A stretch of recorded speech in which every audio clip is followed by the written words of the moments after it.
কুমির চলে যাওয়ার পর বানরের সাথে কচ্ছপটি দেখা করতে আসে।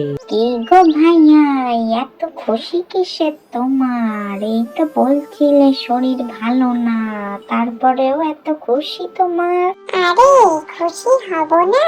তুমি যে পোকা কুমিরের কথা বলেছিলে না, সেটা আজ সকালেই আমার সাথে দেখা করতে এসেছিল।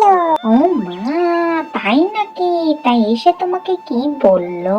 আমাকে বললো নদীর ওই পারে নাকি একটা সুন্দর আম গাছ আছে, সেখানে আমাকে কাল সকালে নিয়ে যাবে। কি বলছো কি? কুমির এই কথা বলেছে?